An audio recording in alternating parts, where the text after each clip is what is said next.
চায়ের রাজধানী খ্যাত সিলেট জেলার প্রতিটি পরতে পরতে যেন ছড়িয়ে আছে প্রকৃতির অপার সৌন্দর্য। গত পর্বে আমি আপনাদের দেখেছি স্রষ্টার অপার সৃষ্টি, বিস্ময়কর আগুনটিলা, যা কিনা শীত কিংবা বর্ষায় সবসময় আগুন জ্বলতে থাকে। আজ আমি আপনাদের নিয়ে যাব সৌন্দর্যের রানী বা বিউটি স্পট নামে পরিচিত জাফলংয়ে, যা সিলেট নগরী থেকে ৬২ কিলোমিটার উত্তর পূর্ব দিকে সিলেটের গোয়াইনঘাট উপজেলায় অবস্থিত। Welcome to Sylhet Jaflong. আজকের জাফলংয়ের ভ্রমণ গল্পটা আমি সাজিয়েছি একটু ভিন্নভাবে। আজকে আমি আপনাদের দেখাবো খাসিয়াদের আবাসস্থল, দেশের সর্বপ্রথম সমতল চা বাগান, মায়াবী ঝর্ণা, আর হ্যাঁ, ৭ রঙের চা খেতে কিন্তু আমরা ভুলিনি। তো সবই থাকছে আজকের এই ভিডিওতে। ইতিমধ্যে আমরা আগুনটিলা দেখে এখন যাচ্ছি জাফলং। আমাদের গাড়ি চালিয়ে নিয়ে যাচ্ছেন রাসেল ভাই। 7 সিটের এই নোয়া গাড়িটির ভাড়া পড়েছে আমাদের ৩২০০ টাকা। এই ৩২০০ টাকার মধ্যেই রাসেল ভাই আমাদের আগুনটিলা এবং জাফলং ঘুরিয়ে দেখাবেন। জাফলং এসে নামলাম, তো যেহেতু এখানে অনেক সময় লাগবে আর সময় হয়ে গেছে প্রায় 2টার মতো, তো ভাবলাম একটু খাওয়া দাওয়া করে তারপরে রিল্যাক্স মোডে চিল করা যাবে ওই জায়গায়।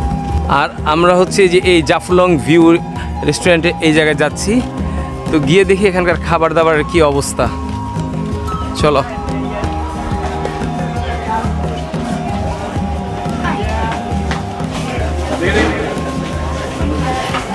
তো আমরা এই যে জায়গায় বসছি সবাই, এখানে খাওয়া দাওয়া করবো আমরা। রেস্টুরেন্টটা খুব খোলামেলাই বড় আছে। এটা হচ্ছে গরুর মাংস, এটা দেখেন কতটুকু, 220 টাকা। এটা হচ্ছে 20 টাকা টমেটো চাটনি, এটা 40 টাকা। এটা হচ্ছে রুই মাছের ভর্তা, আর এটা হচ্ছে আলু ভর্তা 20 টাকা। আর এই হচ্ছে ভাত। এ হচ্ছে আমাদের বিল।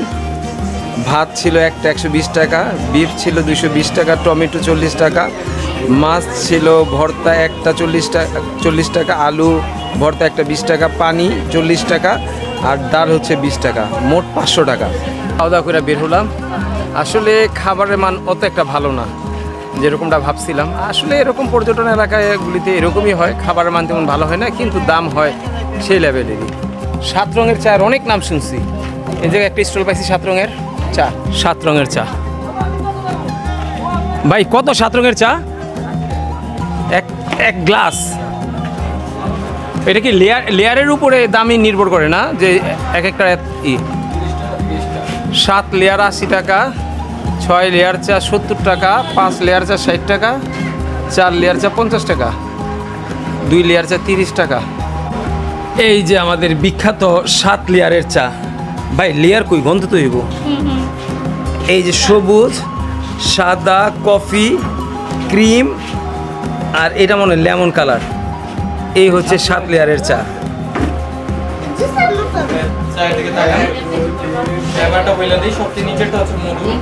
একদম নিচেটা কি মধু? আচ্ছা হ্যাঁ, নিচেরটা হচ্ছে মধু, নিচেরটা মধু, তারপর এটা ব্ল্যাক কফি, হ্যাঁ, রং চা, দুধ চা, গ্রিন টি, দুধ। ও পরের ডিটেইলার একটু 500 হবে এটা। যাই হোক, আমরা মিলে খাই, মিলে খেয়ে দেখাই কি রকম স্বাদ। আর এভাবে আমরা একে একে সিলেটের বিখ্যাত 7 রঙের চা খাওয়ার অভিজ্ঞতা নিতে থাকলাম, যা ছিল আমাদের কাছে বেশ আকর্ষণীয়। মূলত হচ্ছে জাস্ট ট্রাই করার জন্য। অনেক শুনছি 7 কালারের চা মানে সিলেটের নাকি খুবই বিখ্যাত, তো এই জন্য নিছি। বাট খুবই যে আহামরি কিছু ওরকম না। 7টা লেয়ার থাকে। প্রথম লেয়ারটা হচ্ছে কিছুটা দুধের মতো লাগে, তারপরে যে 7টা লেয়ার দেয়, ওই লেয়ার বাই লেয়ার আপনার হচ্ছে 7টা ভেরি করে। তো এটা যদি একজনে খায় তাহলে সে পুরো 7টাই বুঝতে পারবে। তো আমরা মোটামুটি সবাই নিয়ে জাস্ট ট্রাই করলাম যে কীরকম লাগে আর কি। তো খারাপ না, আসলে নতুন একটা এক্সপিরিয়েন্স। প্রকৃতির কন্যা হিসেবে সারা দেশে এক নামে পরিচিত সিলেটের জাফলং, খাসিয়া জৈন্তা পাহাড়ের পাদদেশে অবস্থিত জাফলং প্রাকৃতিক সৌন্দর্যের এক অপার লীলাভূমি। পিয়ান নদীর তীরে স্তরে স্তরে বিছানো পাথরের স্তূপ জাফলংকে করেছে আরও বেশি আকর্ষণীয়।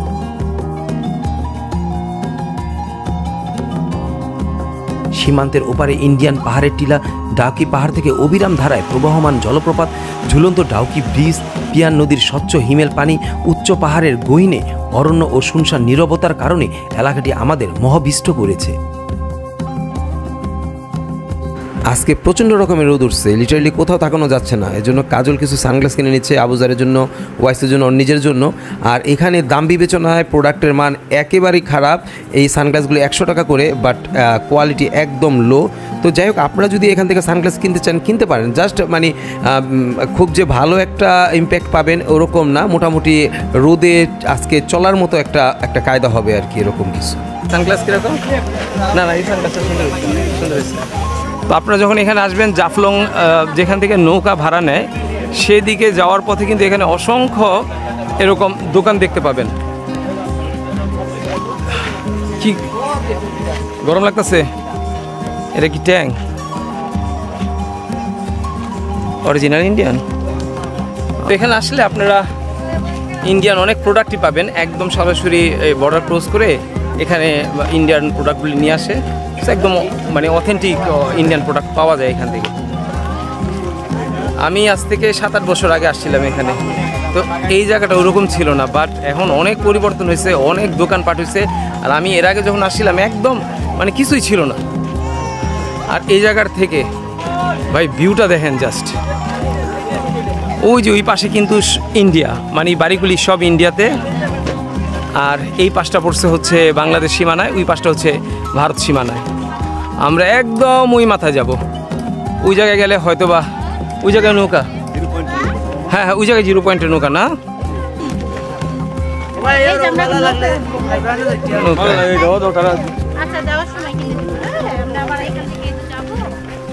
ভাই ওই জায়গাটা দেখেন জাস্ট, ওরে বাবা সেই লাগতেছে, অস্থির। সব পাথর, এই খাড়া সিঁড়ি দিয়ে নামতে হবে, নেমে ওই যে ওইখানে আমরা যাব। ওইখানে নৌকা আছে আমাদের রিজার্ভ করা, ওই জায়গার থেকে নৌকা নিয়ে তারপরে আমরা ঘুরতে যাব। একদম মানে সাপের মতো পেঁচ দেওয়া সিঁড়ি। আপনার নৌকা নিছে মামা? ওকে, মামার নাম কি? সাজিল ইসলাম। কোন কোন জায়গায় নেবেন মামা? ঝর্ণা যাবেন, চা বাগান। ঝর্ণা, চা বাগান, তারপরে খাসিয়াপল্লি দেখলেন, পানসুপারি বাগান দেখলেন। খাসিয়াপল্লি চা, তারপরে আর কি? পানসুপারি বাগান। পানসুপারি বাগান, জমিদার বাড়ি। জমিদার বাড়ি। সিলেট জাফলং ভ্রমণ। ভাই এগুলি কত করে একটা? 200, 250, 300 টাকার মধ্যে না? চলো, সিঁড়িতে নামার সময় আপনারা এরকম অনেক দোকান পেয়ে যাবেন। এই জায়গায় সব কসমেটিকের। ভাই এগুলি কি সব ইন্ডিয়ান? ইন্ডিয়ান সব না? আচ্ছা আচ্ছা, এই জায়গায় সব ইন্ডিয়ান প্রোডাক্ট। তাছাড়া এই জায়গাও দোকান আছে, উপরে আরো অনেকগুলি আছে। এই যে কত মালা। আর এগুলি মনে হয় চকলেট। ভাই চকলেট কি আমাদের দেশীয় নাকি ইন্ডিয়ান? ইন্ডিয়ান চকলেট না? তো আমরা এখানে নৌকা নিচ্ছি, আপনারা এসে বার্গেট করে নেবেন। আমাদের এখানে 1600 টাকা পড়ছে নৌকা ভাড়া। এখানে প্রায় 4-5টা স্পটে নিয়ে যাবে, প্লাস এটার মধ্যে ইনক্লুড থাকতেছে হচ্ছে আপনার অটো। কারণ নৌকা দিয়ে পার করার পর ওই পাশ থেকে আপনার অটো দিয়ে জমিদার বাড়ি আছে, তারপরে হচ্ছে খাসিয়াপল্লি আছে, এগুলিকে দেখতে যেতে হবে। এটা এই বোট ভাড়ার মধ্যেই হচ্ছে আপনার ইনক্লুড। এখন আমরা যাচ্ছি আমাদের নৌকা ওই যে ওইখানে, যদিও পানি নাই, বাট বর্ষাকালে কিন্তু এই জায়গাটা পুরাটা পানিতে ভরা থাকে, তখন এটার প্রকৃত সৌন্দর্য দেখা যায়। তারপর এখন ওই যতটুকু পানি আছে এই পানি দিয়ে আমাদের যেতে হবে। আমরা ওই জায়গায় ছিলাম, ওই জায়গার থেকে এই করে নেমে ওই যে জায়গায় নামছি। এখন আমরা সবাই এই জায়গায় আছি, নৌকার জন্য অপেক্ষা করতেছি। রোদের মধ্যে দাঁড়িয়ে থাকাটাও কষ্টকর, কি পরিমাণ তারা কষ্ট করতেছে দেখেন। এই জায়গায় কীভাবে মাথায় করে বালু সংগ্রহ করতেছে, তারপর এখানে ফেলছে। আসলে জীবিকার জন্য মানুষ কত কষ্ট করে, সব জায়গায় না আসলে বোঝা যায় না। যেই পাথরের সৌন্দর্য দেখার জন্য আমরা এত দূর থেকে এখানে এসেছি, আর সেই পাথর উত্তোলন করেই চলে এক শ্রেণী মানুষদের জীবন ও জীবিকা। ইতিহাস ঘেঁটে জানা যায় 1000 বছর ধরে জাফলং ছিল খাসিয়া জৈন্তা রাজার অধীনে নির্জন বনভূমি। 1954 সালে জমিদারি প্রথা বিলুপ্তর পর খাসিয়া জৈন্তা রাজ্যের অবসান ঘটে। তারপরে বেশ কয়েক বছর জাফলং বিস্তীর্ণ অঞ্চল পতিত অবস্থায় পড়ে থাকে। ব্যবসায়ীরা পাথরের সন্ধানে নৌপথে জাফলং আসতে শুরু করেন। পাথর ব্যবসার প্রসার ঘটতে থাকায় গড়ে ওঠে এখানে নতুন নতুন জনবসতিও। 80-র দশকে সিলেটের সাথে জাফলংয়ের 55 কিলোমিটার সড়ক যোগাযোগ প্রতিষ্ঠিত হয়। এরপর থেকে জাফলংয়ের নয়নাভিরাম সৌন্দর্যের কথা সারা দেশে ছড়িয়ে পড়ে। দেশি বিদেশি পর্যটকদের পাশাপাশি প্রকৃত প্রেমীরাও ভিড় করতে থাকেন এই জাফলংয়ে। আর আপনার পান সুপারি বাগান গাড়ি থেকে দেখবেন, ঠিক আছে? আর ঝর্ণার ঘাটে আপনার নামাই দিলে 5 মিনিট হাইটা যেতে দিব, ওটা ঝর্ণা ঘাট দেখতে হবে কি আছে। আর ঝর্ণার সাথে ইন্ডিয়ান মার্কেট, এর লাস্টে আপনি 0 পয়েন্ট নামাই দিবেন। ফাইনালি 1500 টাকা রাজি হয়েছে, কয়েকটা স্পট নিবে। দেখি ভাই আসলে এত পরিমাণ রোদ পড়ছে, আসলে হিট স্টক করার মতো। Welcome to Sylhet Jaflong. আমরা এখন খাসিয়াপল্লী যাব, ঝর্ণা দেখবো, জমিদারের বাড়ি দেখবো, যাবো হচ্ছে পান বাগান। জোস একটা ব্লগ হবে। আমার ভিউ পয়েন্টে যাবো আমরা। এই যে এগুলি সব নিচে খালি আর উপরে হচ্ছে গড়। এটা হচ্ছে খাসিয়াপল্লী না ভাই? খাসিয়াপল্লী আদিবাসী এলাকা। এই সবগুলি এগুলি সব আদিবাসীর বাড়িঘর। ওই যে দেখেন, এটা হচ্ছে আদিবাসী স্কুল, আদিবাসীদের স্কুল এটা। এই যে এখানে কি ওয়েলকাম টু খাসি পুঞ্জি। তবে এই জায়গায় আসার পর অনেক ঠান্ডা ফিল লাগতেছে। এতক্ষণ যে গরমের মধ্যে আসছিলাম, তো এই জায়গায় ঢোকার পর মোটামুটি মনে হয় যে টেম্পারেচার 4-5 ডিগ্রি কমে গেছে। চারদিকে গাছপালায় ঘেরা খাসিয়াপল্লী। এই যে এখানে দেখেন ওরা কাজ করে বাড়ি যাচ্ছে এখন। আর এগুলি কি ভাই ভিতরে পানের বাগান নাকি? হ্যাঁ, পান সুপারি। এগুলি সব পান সুপারির বাগান। এটার ভিতরে সব পান সুপারির বাগান। একই গাছে পান সুপারি, একই গাছের মধ্যে এরা পান সুপারি দুইটাই চাষ করে। এমনকি আমরা কি চা বাগান যাবো এই দিকটা না? আপনার খাসিয়াপল্লী আছে, খাসিয়াপল্লী দেখিয়ে আমরা চা বাগান যাবো। সামনে আরও একটা খাসিয়াপল্লী আছে, ওইটা দেখবো। দেখার পরে আমরা তারপরে চা বাগান যাবো। একটি খাসিয়া বাড়ি দেখাই যে তাদের বাড়িগুলি বেসিক্যালি কীরকম হয়। এই বাড়িটা অনেক চমৎকার একটা বাড়ি। দেখেন এদের বাড়ির মূল বৈশিষ্ট্য হচ্ছে প্রত্যেকটা বাড়ির নিচে হচ্ছে ফাঁকা থাকে এরকম। এই যে দেখেন নিচে কিন্তু খালি, আর হচ্ছে এই উপরে হচ্ছে ওনারা মূল থাকে, এই উপরে থাকে। সো বাড়ির ডিজাইনটা দেখেন, অস্থির, কি চমৎকার করে ফুল দিয়ে সাজিয়েছে। এবং এই বাড়িটাও দেখেন, এই যে উপরে কি চমৎকার। আসসালামু আলাইকুম চাচা, একটু ভিডিও করি। এই যে এখানে ওনারা পান সংগ্রহ করতেছে। এগুলি পান না ভাই? পান না? এই যে জায়গায় এগুলি পান সংগ্রহ করে আপনারা কোথায় পাঠান ভাই এই পান? সিলেট পর্যন্ত যায়, সিলেট পর্যন্ত দেয় না? ঢাকা ডিস্ট্রিক্ট পর্যন্ত। এটা কি আপনাদের যে পাশে যে বাগান, ওই বাগানেরই পান না? এই বাগানের পান। ও আচ্ছা আচ্ছা। এই যে এখানে ওনারা পান সংগ্রহ করে তারপরে এখানকার স্থানীয় বাজার ওনারা বিক্রি করে। প্লাস দেখেন বাড়ি কত সুন্দর বাড়ি, চোখ জুড়ানোর মতো বাড়ি, অস্থির। এবং চারপাশটা একটু দেখেন, চারপাশ কি চমৎকার গ্রিনারি। আমরা একদম ঘেমে টেমে এক্সস্টেড হয়ে গেছি। সো এখন আমরা যাব হচ্ছে সামনে চা বাগান আছে একটা।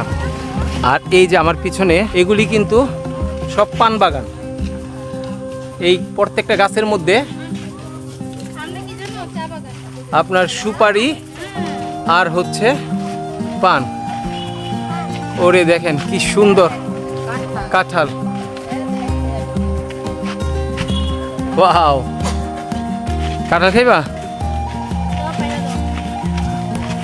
সবার অবস্থা খারাপ। আরে প্রত্যেক গাছে গাছে তো কাঁঠাল। ওই যে ওই জায়গায়,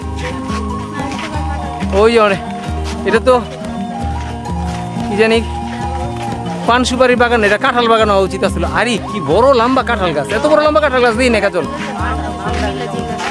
ফাইনালি এত কষ্টের পর আমাদের,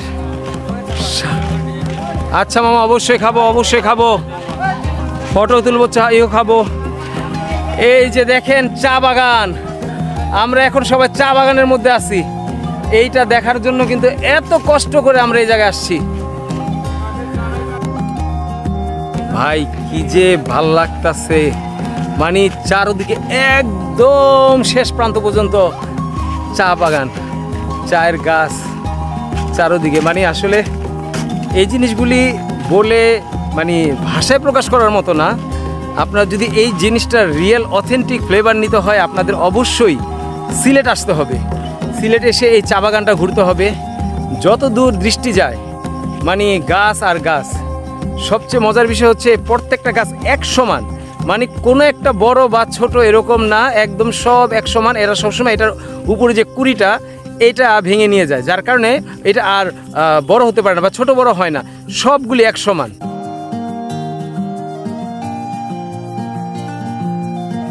চাকি কি চা আছে আপনার কাছে? ভালো হইব কোনটা? একটু শরীরটা চাঙ্গা হওয়ার মতো দেন, কাঁচা পাতা চা দেন। এটা কি এই বাগানেরই পাতা? আপনারা এখন এখানে যে বাগানটা দেখলেন পুরোপুরি সেই বাগানের এই যে পাতাগুলি এখানে তৈরি করে সেই পাতা দিয়ে এখন আমি এক গ্লাস চা খাবো। তো এই বাগানের মোটামুটি যে চা উৎপন্ন হয় সব মানে বাণিজ্যিকভাবে তারা সেল করে। তাছাড়া এখানে যে স্টলগুলি আছে সেসব স্টলগুলির মধ্যে কিন্তু ওনারা বিক্রি করে, এবং এটা প্রথমবারের মতো আপনাদের সবাইকে ফ্রি গিফট করা হবে, মানে ফ্রি আপনারা খেতে পারবেন। তারপরে ভালো লাগলে আপনারা এখান থেকে চা পাতা কিনতে পারবেন। এই পাতার চা বানাই দিলেন না ভাই আমাদের? এই যে এই পাতার চাটা বানাই দিল এখন। তো এখানে আর অনেক রকমের পাতা আছে, এই যে তারপরে হচ্ছে এই যে কত রকমের ভেরিয়েশন আছে। এটা একদম গুঁড়া, এটা হচ্ছে দানা দানা। এখানে যে ভাই চা বানাই দিতেছে আমাদের, একদম অর্গানিক না, একদম কেমিক্যাল ছাড়া। হ্যাঁ হ্যাঁ, ও আচ্ছা আচ্ছা, হ্যাঁ হ্যাঁ দেন, যেভাবে ভালো হয় খাইয়া দেখি। বাজারজাত করে না, বুঝছেন? ও এটা বাজারজাত করে না? না, এটা মহিলারা নিজে তুলিয়া নিজে খাওয়া লাগে। ও আচ্ছা আচ্ছা, এই চাটা ওনারা নাকি বাজারজাত করে না, এখানকার যে মহিলারা আছে চা এখান থেকে উঠায়, তারাই বেসিক্যালি এটা খাওয়ার জন্য মূলত এই চাটা তৈরি করে। দেখি খেয়ে কি অবস্থা। কাজল নাও।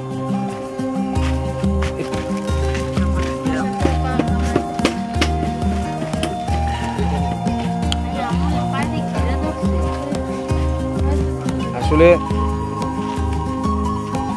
কি বলবো বুঝতে পারতেছি না, এত ফ্লেভারফুল, মানে অরিজিনাল যে আসলে চায়ের ফ্লেভার এটা না খেলে বোঝা যাবে না।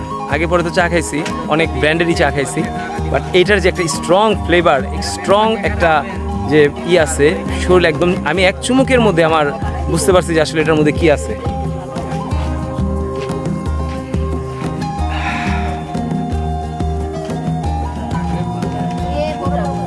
মানে অনেক অ্যাডজাস্টেড হয়ে গেছি, ঘেমে টেমে, প্রচণ্ড রোদ উঠছে আজকে। তো এই যে চায়ের বাগানে আসার পর এই চা বাগান থেকে তোলা সেই চা পাতা থেকে চা খাচ্ছি, মানে এটার ফিলটাই অন্যরকম। আসলে আপনারা আসলে এখানে চা খেতে পারেন, আর এগুলি কিন্তু তারা ফ্রি দেয়।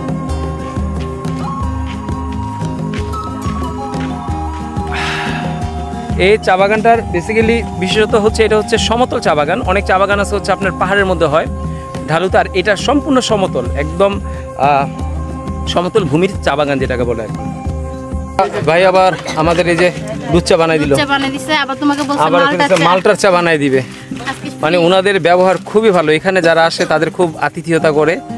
চা 1 টাকা 100 টাকা দিতে পারবা, কোনো টাকা লাগবে না। থ্যাংক ইউ ভাই। মানে এই জায়গায় আপনি আসলে যত কাপ চা মন চায় খেতে পারবেন। এটা হচ্ছে মাল্টার চা।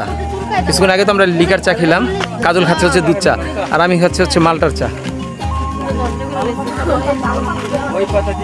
সিরিয়াসলি পুরা মাল্টার গ্রাম।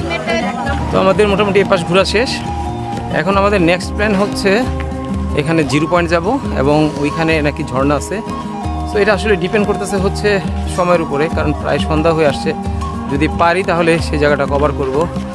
আর জাস্ট আপনাদের একটা দৃশ্য দেখায়, দেখেন কি চমৎকার। আপনার মধ্যে সন্ধ্যা হয়ে যাবে, দৌড় দিছি, কারণ এটা 5:30 6টা বাজলেই এই জায়গাটা ক্লোজ হয়ে যায়, কারণ বিজেপি বিএসএফ ঠিক বর্ডার মাঝখানে, তো এই জায়গাটা ওই সন্ধ্যার পরপরই সাথে সাথে বন্ধ করে দেয়। বাট এই জায়গায় একটা ঝর্ণা আছে, সেই ঝর্ণাটা আমরা দেখতে যাচ্ছি। তো মোটামুটি ঝর্ণাটা দেখলে আমাদের এই পাশে যে কটা স্পট ছিল সবগুলি ঘোরা হবে। তো এই ঝর্ণার কাছাকাছি চলে আসছে আর কি। আর এইদিকে প্রবলেম হচ্ছে যে সূর্য ডুবে গেছে, সন্ধ্যা হয়ে আসছে আর কি। তো দেখি দৌড়ে গিয়ে পারি কি না ঝর্ণাটা দেখতে। আর আমরা যে ঝর্ণাটা দেখতে যাচ্ছি এটার নাম হচ্ছে মায়াবী ঝর্ণা। ঠিক ঝর্ণা যাওয়ার আগ পর্যন্ত এই যে এরকম অসংখ্য চা পাতার দোকান, এখানেও চা পাতা বিক্রি করতেছে, যেহেতু সিলেট চায়ের জন্য বিখ্যাত। ওকে ভাই, ঠিক আছে ভাই, ওকে ভিডিও করবো, আগে একটু ঝর্ণাটা দেখে আসি। ওকে ওকে ওকে ঠিক আছে, আচ্ছা ভাই, আচ্ছা ঠিক আছে ঠিক আছে ভাই। দেখেন দেখেন ওই যে ঝর্ণা,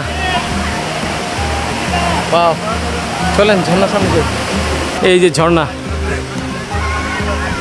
সুবহানাল্লাহ। এই জায়গার পানিটা একটু দেখি কিরকম ঠান্ডা, ঝর্ণার একদম ঝর্ণার পানি ভাই, সেই ঠান্ডা। এই সেই মায়াবী ঝর্ণা, একদম উপর থেকে এই যে নিচে আছড়ে পড়ছে এর পানি, অসাধারণ। এর আওয়াজ যেরকম মনোমুগ্ধকর, দেখতেও তেমন চমৎকার লাগতেছে।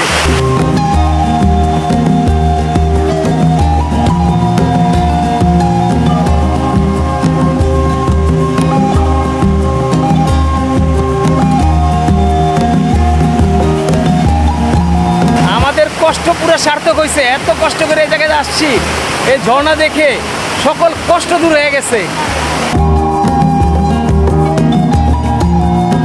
প্রিয় দর্শক, আপনারা দয়া করে আমাদের মতো কেউ অতি উৎসাহিত হয়ে কেউ এভাবে পাহাড় বেয়ে উপরে উঠতে যাবেন না, কেননা জায়গাটা বেশ পিচ্ছিল ও বিপজ্জনক ছিল। আমরা কিছুটা অ্যাডভেঞ্চারাস হয়ে নিজেদের হিতাহিত জ্ঞান হারিয়ে ফেলেছিলাম, যা আমাদের বিশাল বিপদের কারণও হতে পারত। তাই আমরা বিনীতভাবে অনুরোধ জানাচ্ছি, আপনারা এখানে এসে ঝর্ণার সৌন্দর্য নিজ থেকেই উপভোগ করবেন।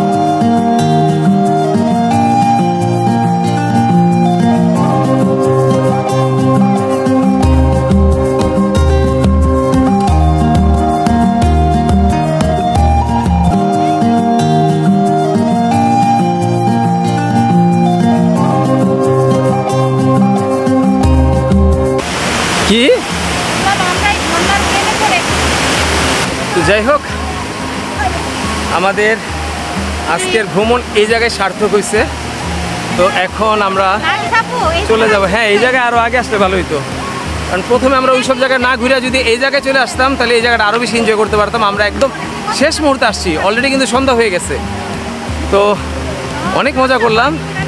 যাই হোক, এখন বাড়ি ফেরার পালা। চলেন, আপনাদের সাথে দেখা হবে আবার হোটেলে। আমরা আসছি হচ্ছে 5 বাই রেস্টুরেন্টে। সকাল থেকে অনেক দৌড়াদৌড়ি হয়েছে, ঘোরাঘুরি হয়েছে। তো এখন রাত্রে 5 বাই হোটেল থেকে খেয়ে তারপরে গিয়ে বাসায় একটু হোটেলে একটু গিয়ে রেস্ট নিয়ে